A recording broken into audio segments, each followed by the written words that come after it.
Hi everybody, welcome back to our Alice's Adventures in Wonderland read-along. So today we are going to read chapter 6, and if you remember where we left off last time in chapter 5, Alice met the caterpillar, Alice met the caterpillar, and with the mushroom the caterpillar was sitting on, she was able to adjust her size, and she was just going to go try to find the garden that she saw originally when the book started, but she still hasn't found it. So today we're going to do chapter 6, Pig and Pepper. And thanks so much for joining me today. For a minute or two, Alice stood looking at the house and wondering what to do next, when suddenly a footman in livery came running out of the wood. She considered him to be a footman because he was in livery. Otherwise, judging by his face only, she would have called him a fish, and rapped loudly at the door with his knuckles. It was opened by another footman in livery with a round face and large eyes like a frog, and both footmen, Alice noticed, had powdered hair that curled all over their heads. She felt very curious to know what it was all about, and crept a little way out of the wood to listen. The fish footman began by producing from under his arm a great letter, nearly as large as himself, and this he handed over to the other, saying, in a solemn tone, "For the Duchess, an invitation from the Queen to play croquet." The frog footman repeated, in the same solemn tone, only changing the order of his words a little, "From the Queen, an invitation for the Duchess to play croquet." Then they bowed low, and their curls got entangled together. So I just want to show you a quick illustration. This is by A.A. Nash. And that is the two footmen. And if you remember, A.A. Nash was one of the illustrators from before. He's like from the 50s to 70s, but I thought that was a pretty good one. Okay, so their curls are tangled together. Alice laughed so much at this that she had to run back into the wood for fear of their hearing her. And when she next peeped out, the fish footman was gone, and the other was sitting on the ground near the door, staring stupidly up into the sky. Alice went timidly up to the door and knocked. "There's no use in knocking," said the footman, "and that for two reasons. First, because I'm on the same side of the door as you are. Secondly, because they're making such a noise inside, no one could possibly hear you." And certainly, there was a most extraordinary noise going on within, a constant howling and sneezing, and every now and then a great crash, as if a dish or a kettle had been broken to pieces. "Please then," said Alice, "how am I to get in?" "There might be some sense in your knocking," the footman went on, without attending to her, "if we had the door between us. For instance, if you were inside you might knock, and I could let you out, you know." He was looking up into the sky all the time he was speaking, and this Alice thought decidedly uncivil. "But perhaps he can't help it," she said to herself. "His eyes are so very nearly at the top of his head. But at any rate he might answer questions. How am I to get in?" she repeated out loud. "I shall sit here," the footman remarked, "till tomorrow." At this moment the door of the house opened, and a large plate came skimming out straight at the footman's head. It just grazed his nose, and broke into pieces against one of the trees behind him. "Or next day, maybe," the footman continued in the same tone, exactly as if nothing had happened. "How am I to get in?" asked Alice again, in a louder tone. "Are you to get in at all?" said the footman. "That's the first question, you know." It was, no doubt, only Alice did not like to be told so. "It's really dreadful," she muttered to herself, "the way all the creatures argue. It's enough to drive one crazy."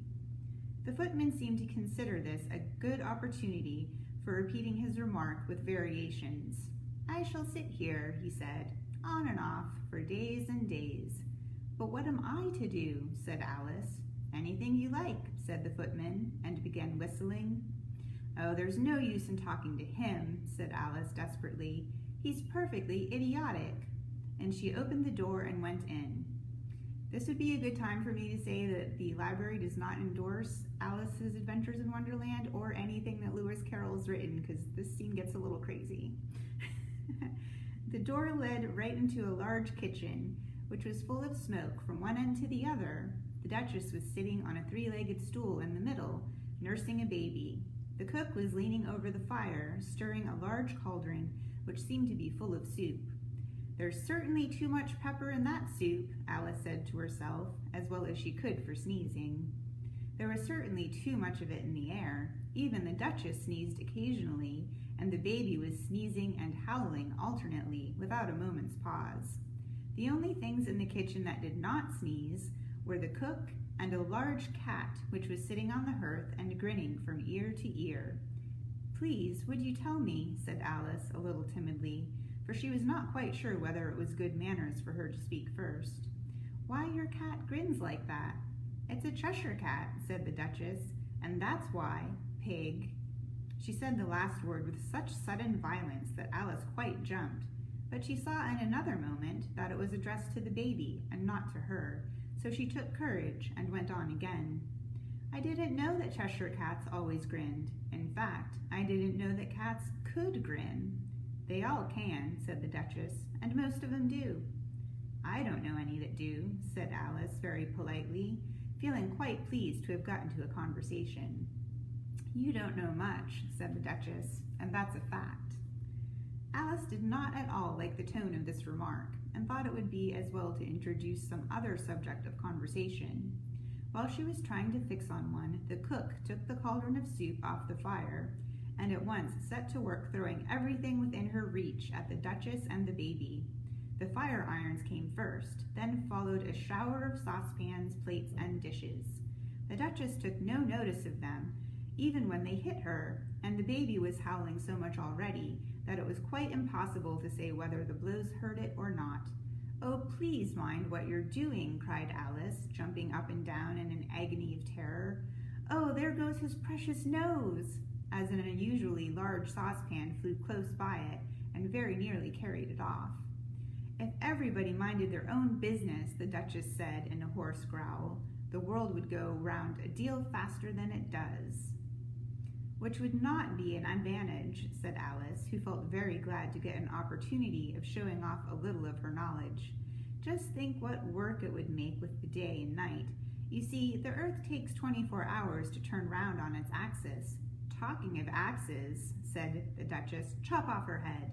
Alice glanced rather anxiously at the cook to see if she meant to take the hint, but the cook was busily engaged in stirring the soup, and did not seem to be listening. So she ventured to go on again. 24 hours, I think. Or is it 12?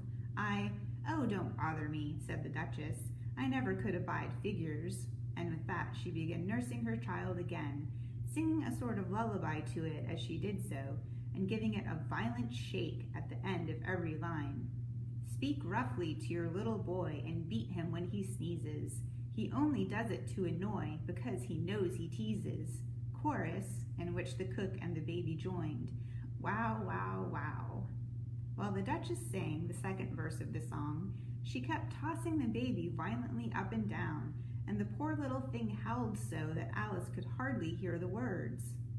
"I speak severely to my boy, I beat him when he sneezes, for he can thoroughly enjoy the pepper when he pleases." Chorus. Wow, wow, wow. "Here, you may nurse it a bit if you like," the Duchess said to Alice, flinging the baby at her as she spoke. "I must go and get ready to play croquet with the Queen," and she hurried out of the room.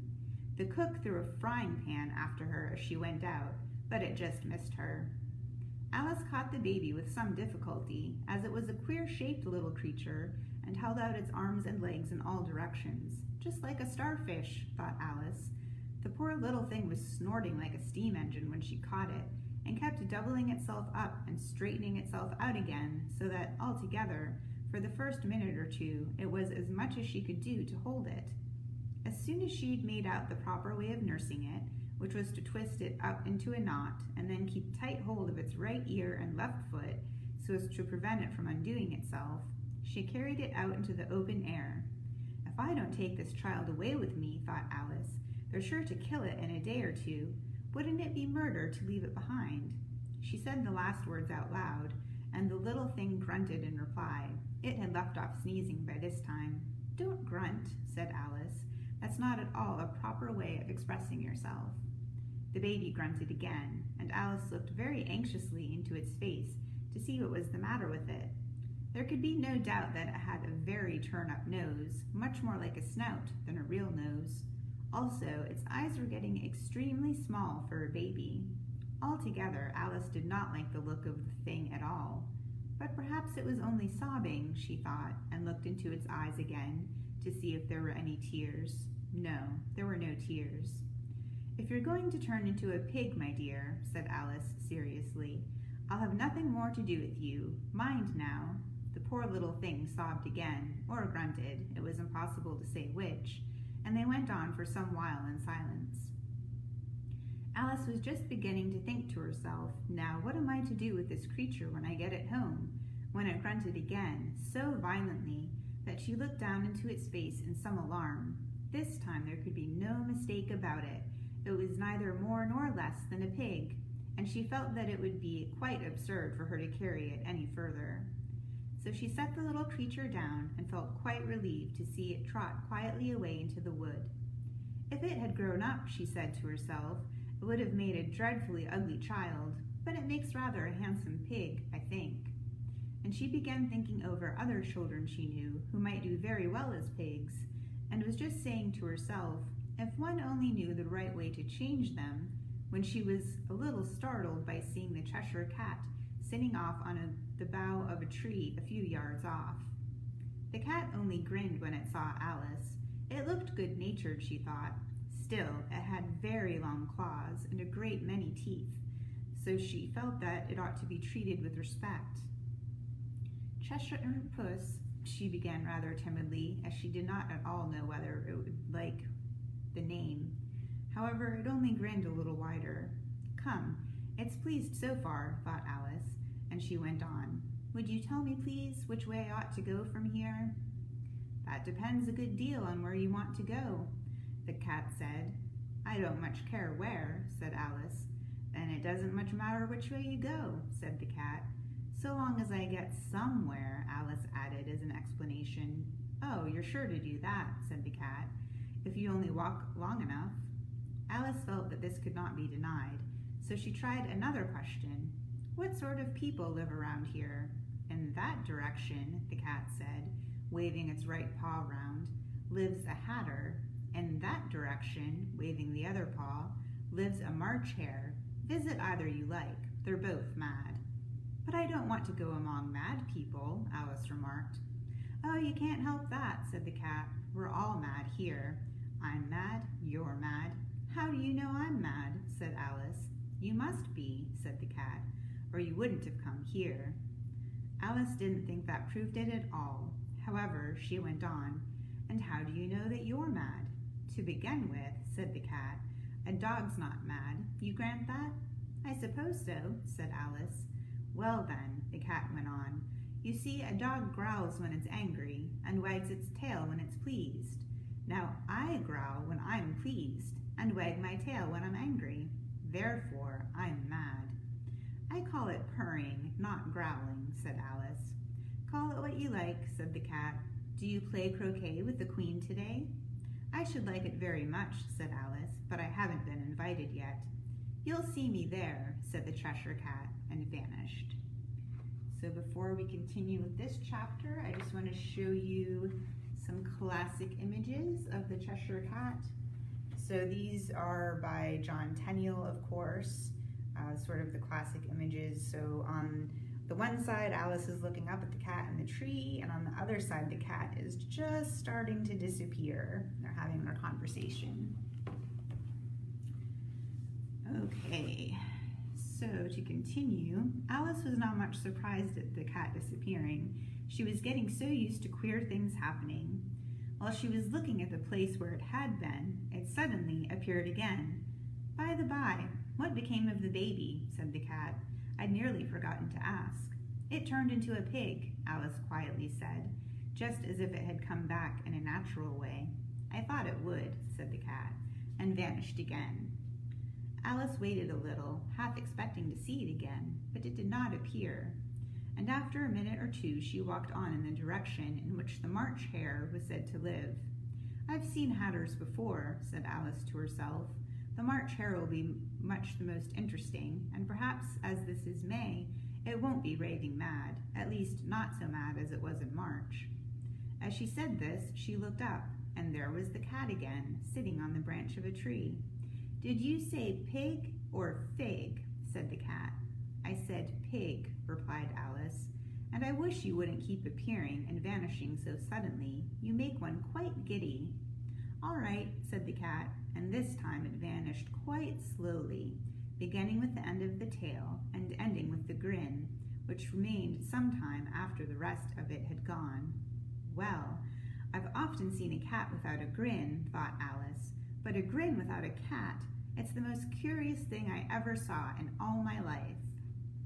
And that brings us to the end of today's, oh wait, there is a little bit more. Sorry about that. She had not gone much further before she came in sight of the house of the March Hare. She thought it must be the right house, because the chimneys were shaped like ears, and the roof was thatched with fur. It was so large a house that she did not like to go nearer till she had nibbled some more of the left-hand bit of the mushroom, and raised herself to about 2 feet high. Even then she walked up towards it rather timidly, saying to herself, "Suppose it should be raving mad after all. I almost wish I had gone to see the Hatter instead." Okay, so that's the end, and in our next chapter, which will be tomorrow at noon, we'll be meeting the March Hare, which will be fun. Thanks so much for watching today, and I hope to see you next time.